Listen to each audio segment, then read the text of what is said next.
Good morning, guys. We are going to go ahead and start the build series on the Fossil Stuff FGSX210. We're going to go through, and the video is going to be similar to the last video I did. It's going to be it's not going to be a step-by-step. It's going to be a periodic stop along the way in the process, and we're going to go over every change that I made, every modification that I made, anything that I saw that could hang you up. We're going to go ahead and go over all that so that y'all don't run into anything along the way that's going to surprise you. You'll know about all the pitfalls, you'll know about all the tricks, well, some of the tricks, and anything else that we can come up with along the way. This will be a build video, and then we'll have a flight video later on to show how this thing performs. But I got a feeling this thing's going to perform like a wild banshee. But let's go ahead and get started. Let's go ahead and look at the parts and stuff we're going to use, and we'll go ahead and begin the build. Well, here's all the parts we're going to be using on this build. We'll go ahead and go over them with you briefly. We're going to be using T-Motor F40 Pros on this build. These have been my go-to motors lately. Just the power on them is unreal. Let's see. We're gonna try out a Lumineer Axe 2 antenna. Look at how small it is. I mean, look at how tiny. I mean, look at my thumb. It's smaller than my thumb. Isn't that incredible? I love that. We're going to try this sucker out on this build. I'm really excited about trying it. I don't know how it's going to fare in reception to my TBS Triumphs, but I'm really excited to give it a try. We're going to put this antenna on it. I've got a TBS Unify Race high voltage that we're going to put on here as well. I've already got a little bit of glue on there, so forgive that. I mean, for the price, man, it's a pretty good, pretty solid product. I know it's kind of a go-to for a lot of people. So I've never run one, but we're going to run it on this one because I want a switcher that'll go from 25 to 200 milliwatts. All right. And also on this build, while I think you can get away with not using one with a pigtail, I think you have a lot more options if you do use a VTX with a pigtail. All right. I got a FR Sky XM Plus receiver. I don't typically use telemetry, so I want as small a package in my receiver as possible, especially when you're dealing with any kind of a build that's on the tighter side. Man, it saves you a lot of headaches. Obviously, the frame. We've already looked at the frame once, so I'm not really going to go into detail with that, but it is the Fossil Stuff FGSX210, provided to me by CustomMultirotors. We're going to use the RunCam Swift 2. This is my go-to camera. It's got the 2.5 millimeter lens on it. It's got the VBAT and the OSD, so it's got the extra pinouts for that. And then now it's got the Acon 4-in-1 30 amp ESC. I've used this on the Revo build and liked its form factor. It performed well for me, so we're going to go ahead and use it again. And my old tried and true flight controller, the Furious FPV Radiance flight controller. I really like this flight controller. That being said, there are flight controllers coming out every day with a lot more features and a lot more little bells and whistles. So this may be the final build that we use this flight controller on. It's been a solid flight controller. It's never done me wrong. It's very simple. It's very straightforward. So there's no problems there. But sometimes you just got to advance with the times. But those are the parts that we're going to go ahead and get going with this build. One thing that I have noticed off the get-go, because I always like to tell you guys about pitfalls, nylon standoffs. It does not come with any. You will need some. So make sure you have some nylon standoffs available. Obviously, you're going to need bits of wire. My motor leads were long enough to go from the motors all the way in here to the 4-in-1 ESC, so I'm not going to have to add any extra motor wires. Most likely you'll have to add wire here and there, so some nylon standoffs and some wire to make your connections from point A to point B. And then your typical standard tools, guys. Looking at the motor arms, I haven't actually put the motor mounts. I haven't actually put the motors on yet, but that looks like a pretty decently thick. I don't know how thick it is exactly yet, but it could be like 5 millimeter maybe. I don't know if you can kind of see in there at all, but You may need to have some extra cap screws on hand just to make sure that you've got enough clearance with your screws on your motors. But let's go ahead and get a little bit further along in the build, and I'll go ahead and give you guys an update on how it's going. Alright guys, we're at break number 1, and this was taking me a little while. While there is room for everything, it is very, very tight. Because everything is run through these channels and run through these small areas, it makes for, there's no fudge room at all anywhere on this thing. I mean, you're trying to stick these things in very, very small spaces, but I think the outcome in the end will be worth it. You'll see what I've done. I've got my 4 motors installed. They are already screwed in and Loctited. Be careful how hard you tighten these screws down, because I mean, it is plastic. So I felt that I could feel the screws starting to pull into the plastic just a little bit. So definitely want to be aware of that. Don't want to pull too hard on the screws. That way we don't damage the bottom of the arms. Took the motors, ran them down the channels here, which you kind of see them pooping up. That's okay, because once I put this next plate on here, it's going to hold everything down. I brought the wires in. If you can see right here, there's a little bit of gap right there in between the edge of the 4-in-1 and the wall of the frame. I brought them through that gap right there, and I've got a liquid electrical tape on all my connections. I'm pretty I do that on everything. I don't like to have exposed connections anywhere. And then came in and soldered them in here. Man, when you solder, if it's the same setup as this and you're soldering on the side of this 4-in-1 ESC, you need to make sure that you bend these wires sideways as quickly as you can after you solder them. You don't want anything, you don't want it to go straight for any amount of time, because there's just not enough room in here for it to turn. So you want to turn them immediately to head towards the sides here. Once I measured out my wires in the frame, but I actually soldered the 4-in-1 and the motors outside the frame, because there's absolutely no room to do it inside. So I soldered all that outside.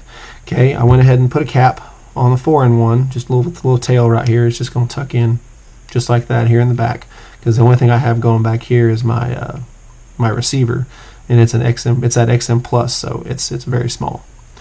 All right. And then I did the battery leads. The battery leads were a little bit of a challenge as well. Okay, you see, I mean, I'm not sticking up very high on that thing, but I'm telling you what, when I put that next plate down, that sucker pushes on the top of these wires. I mean, that's probably a 1/16 of an inch too much wire sticking up.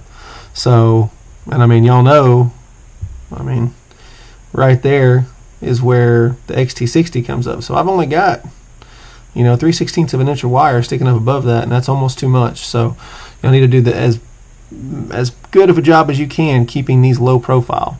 The way that these are going to end up running is they're actually going to run down underneath my flight controller, so that they kind of stick just like that. And then I'm going to bring my power wires off my flight controller over the top to the front of the 4-in-1. Yeah, like I said, man, I strongly suggest doing the 4-in-1 outside the frame, and then make sure you turn the wires as quickly as you can. Also all my standoffs are loose right now, just to give me a little bit of play to get it all kind of wiggled in there. I'll tighten them up whenever we finish up. But at this point, I'm going to go ahead and do the power the flight controller and get it installed, and go ahead and build my pigtails for my VTX and my camera and program, and we'll see you guys here in a minute. Now we've completed all of the flight controller additions, as well as connected our 4-in-1 ESC to our flight controller. We have connected up the RX, which I've hidden down in here.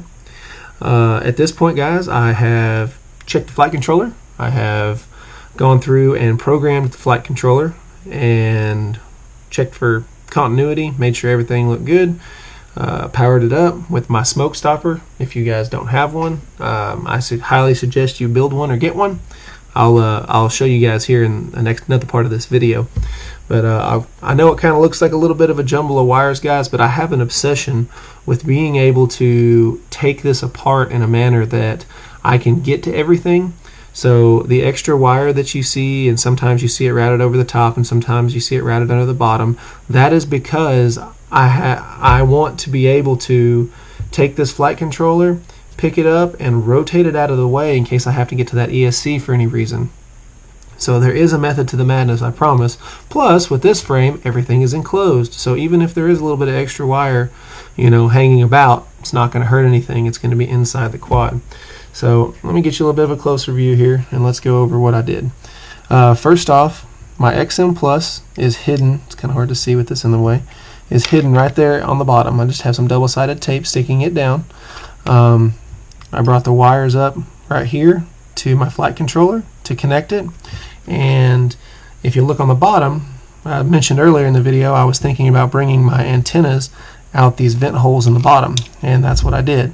What I'm going to do, because I have decided I am going to use the battery tray, we're just going to take and we're going to route these antennas along the bottom of the arms, which is kind of hard to do showing in a video, but basically they're going to be just like that so that they don't touch anything and don't interact with anything. I've had really good luck doing it this way. No real issues per se with them getting broken or damaged. And if they do, they're quick connects, so I can replace them pretty easily. Alright, so there's the RX, like I said, hidden down there, nice and pretty, be alright. The capacitor, still same thing, it's just going to hide in here right on top of it, just right here in the back, so I don't foresee any issues with him. The flight controller power, I ran from these two through holes underneath, and it connects right there. Not very good solder joints right there, unfortunately, but they're good enough to hold. But they'll go right through there. And then my 4-in-1 ESC, the connector for it is right here in the front, and I just have all the wires coming up over the top to their respective pads. I've already checked everything. I've already calibrated all the motors with BL Heli Suite. This wire right here is for my VBAT on my OSD on my RunCam 2, so it's just hanging out yet. I haven't done the FPV stuff. Another thing that I always do on my builds is I check power, I check continuity, and I program as often as I can, okay? Because you don't want to continue to build this thing if you've got a problem on the bottom step, So I highly encourage you guys, while you're doing your builds, to make sure that you are testing this thing as you go, because the farther you get, the harder it's going to be, and the more discouraging it's going to be, especially if you're already into a long session, to break it all back down and get to whatever's messed up. So please, please, please, every board that you put in, try to stop, check power, check, make sure everything works properly, check and make sure everything is gonna perform the way that you want it to. My next step is going to be to add the FPV cam and the VTX to the top plate, and after that, man, all we got left is adding a little bit of electrical tape and zip ties and buttoning her up. Wires everywhere. All right, guys, I have got the FPV cam installed right here.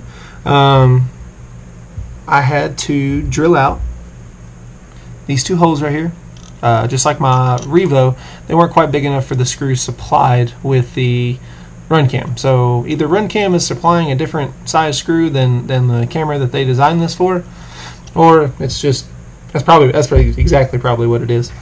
Also, something I noticed that whenever I installed the RunCam bracket right here, it was a tight squeeze. It was almost pressing inwards on the side brackets. Didn't end up being a problem. The camera still fit just fine. It just kind of concerned me there when I first put it in there.